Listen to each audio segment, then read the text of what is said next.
Good morning. Myself Dr. Pintu Kumar. Today I am going to deliver a lecture on the White Revolution in India. आज हम लोग श्वेत क्रांति के बारे में बात करेंगे और भारत में श्वेत क्रांति का स्थिति क्या रहा। आप लोग को पता है कि भारत कृषि प्रधान देश है।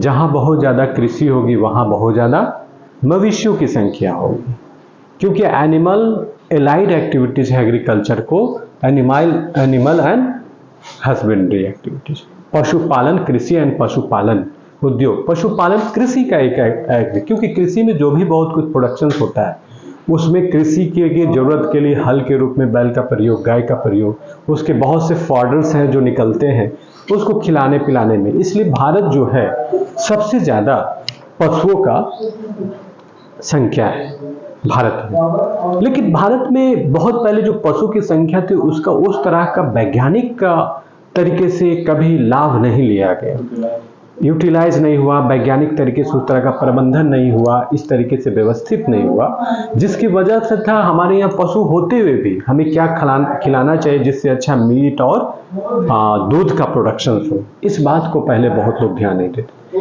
भारत की मवेशियों की अगर स्ट्रक्चर देखें, जो बहुत से काऊ और पशु, जिसको गाय और भैंस मिनरली जो मवेशियों की बात करते हैं, हरियाणा में जिस तरीके से हाइब्रिड का भैंस मिलती है, गाय मिलती है ना, उसी प्रकार से दूसरे क्षेत्रों में कम है उसका। तो इन सभी चीजों को ध्यान में रखते हुए भारत में लगा कि क्यों ना मिल्क प्रोडक्शंस को बढ़ाया जाए। इस चीज को भारत में मिल्क प्रोडक्शंस को बढ़ाने की सबसे पहली शुरुआत गुजरात से हुई। Father of the milk production revolution of the father of, है ना, व्हाइट रिवोल्यूशन के फादर किसको कहा जाता है? Father of the white revolution, professor Verghese Kurien. He was great scientist and very knowledge about the veterinary sciences, जो पशुपालन और उसके बारे में। तो प्रोफेसर वर्गीस कुरियंस को father of the white revolution कहा जाता है। भारत में श्वेत क्रांति के पिता कहा जाता है और जनक कहा जाता है ना, फादर या जनक जो भी। उन्होंने सबसे पहले एक नेशनल डायरी डेवलपमेंट बोर्ड की स्थापना की 1970 में। नेशनल डायरी डेवलपमेंट बोर्ड, इसका शॉर्ट में NDDB। इसकी स्थापना करने के बाद इसने क्या किया?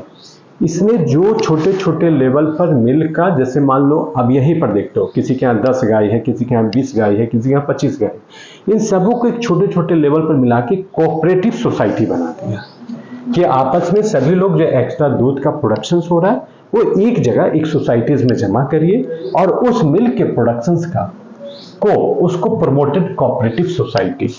ये सबसे पहले गुजरात के आनंद नगर से, आनंद शहर है, वहां से इस तरह का सोसाइटी का काम शुरू हुआ, वहीं से सोसाइटी का फॉर्मेशन हुआ। इसलिए Gujarat is the first state for the production of, for the taking a initiative of the white revolution in India. तो गुजरात के आनंद नगर से, जिसको अमूल प्रोडक्ट जो आज हम लोग जानते हैं, ये अमूल प्रोडक्ट एक तरह का वहां से कोऑपरेटिव सोसाइटी का प्रभाव आया।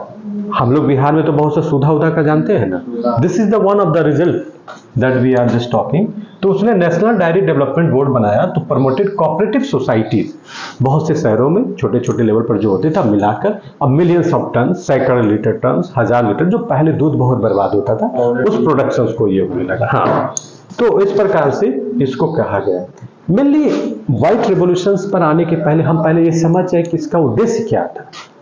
तो व्हाइट रिवोल्यूशन का उद्देश्य था प्रोक्यूरमेंट करना। दूध एक बहुत ऐसा पदार्थ है जिसको पेरिसेबल प्रोडक्ट कहते हैं, बहुत जल्दी खराब होता है, तो उसको प्रोक्योरमेंट करना। इसलिए जिसके यहाँ एक्सेस दूध बचा उस सोसाइटीज में लाके जमा करिए, कोल्ड स्टोरेज बनाया गया।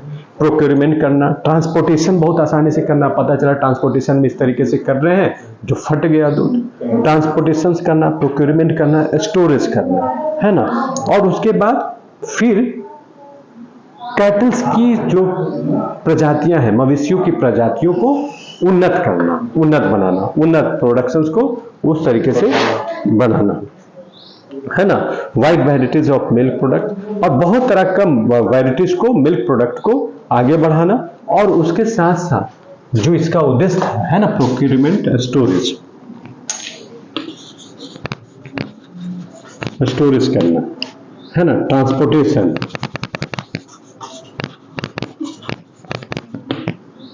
कैटल्स हेल्थ, जिससे पशुओं की स्वास्थ्य के बारे में जानकारी लेना, बहुत तरह का हाइब्रिड्स वगैरह नस्ल को तैयार करना, प्रमोट करना, कैटल हेल्थ।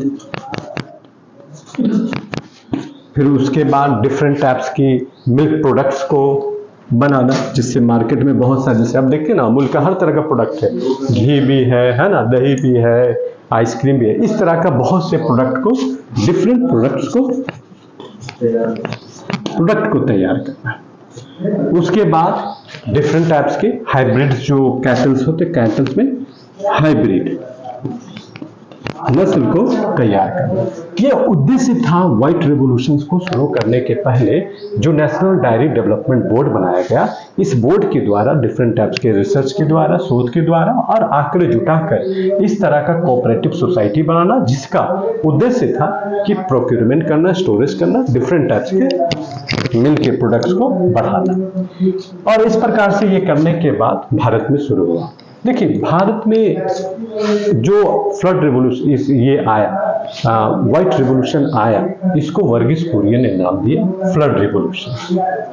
मतलब मिल्क के उत्पादन में 10 से 15 गुना तेजी से बढ़ा और उसको डिफरेंट फेजेस में बांटा। फर्स्ट फेज में कुछ चुनिंदा स्टेट जो है गुजरात, महाराष्ट्र, आसपास के क्षेत्रों में इसको रखा, जिसका फर्स्ट फेज को 1970 से 81 का फेज माना जाता है। सेकंड फेज में 81 से 85 और थर्ड फेज में 1985 से 2000 ईस्वी तक का माना जाता है। इस बीच में यह जो व्हाइट रेवोल्यूशन है, जिसको फ्लड रेवोल्यूशन कहते हैं, वो पूरे देश भर में फैल गया। प्रेजेंटली अगर हम स्टेट के हिसाब से देखें तो एरिया के हिसाब से जहां ज्यादा प्रोडक्शन हो रहा है वहां ज्यादा मवेशी भी रहेंगे, ज्यादा एग्रीकल्चर एरिया। उस हिसाब से उत्तर प्रदेश 23% पूरे देश का मिल्क का प्रोडक्शन है। टॉप 10 स्टेट्स के बारे में हम चर्चा कर रहे हैं, 10 राज्यों के बारे में मिल्क का प्रोडक्शन है। आपसे अगर किसी तरह का क्वेश्चन पूछा जाता है तो आप इस डायग्राम से देख सकते हैं, 23% उत्तर प्रदेश, 14% आपका राजस्थान, 12% आंध्र प्रदेश, 10% लिखना था जो ऊपर चला गया, गुजरात 10% है ना, मध्य प्रदेश 9%, महाराष्ट्र 9%, पंजाब 9%, तमिलनाडु 7%, हरियाणा 7%। बिहार इसमें अब नहीं है, क्योंकि बिहार, देखो हरियाणा छोटा है ठीक है, लेकिन यहाँ हाई किस्म के जो है मवेशी ज्यादा होते हैं, इसलिए यहाँ का मिल्क का प्रोडक्शन ज्यादा है। एक मवेशी 30 से 35 लीटर 40 लीटर दूध प्रोडक्शन करता है। बिहार में मवेशियों की संख्या में ज्यादा हो सकता है, मिल्क प्रोडक्शन में ज्यादा हो सकता है, लेकिन प्रोडक्शन ऑफ मिल्क में कम है। नस्ल क्योंकि यहाँ 3-4 लीटर बहुत ज्यादा देसी दूध के करते हैं। तो this are the society which has changed the scenarios of milk productions and it's all the product जो दूध और दूध से जो डिफरेंट टाइप्स के प्रोडक्ट बनाए जाते थे उसका सिनेरियोस को चेंज कर दिया। इसलिए भारत में ग्रीन रेवोल्यूशन के बाद व्हाइट रेवोल्यूशन आया। व्हाइट रेवोल्यूशन अपने आप में बहुत सक्सेस रहा। इसका वजह क्या रहा? नेशनल डायरी डेवलपमेंट बोर्ड की स्थापना हुई, सोसाइटी के रूप में डेवलप कर दिया। अब छोटे छोटे जो भी 10-20 फार्मिंग अपना फार्म हाउस या 20-25 जो भी अपना जानवरों को रखते थे वो सब मिलकर एक प्रोडक्ट के रूप में यही उसका गुजरात के आनंद नामक शहर से आया। अब सबसे पहला कोऑपरेटिव के रूप में अमूल प्रोडक्ट को जाना जाता है। सुधा बिहार में बहुत फेमस प्रोडक्ट है, सुधा मिल्क डायरी। और इस प्रकार से आप पराग का लेंगे, फिर बहुत तरह का उत्तर प्रदेश में बहुत तरह का मिल्क प्रोडक्शन के लिए सोसाइटीज बना। तो आज का लेक्चर यहीं समाप्त करते हैं। Thank you.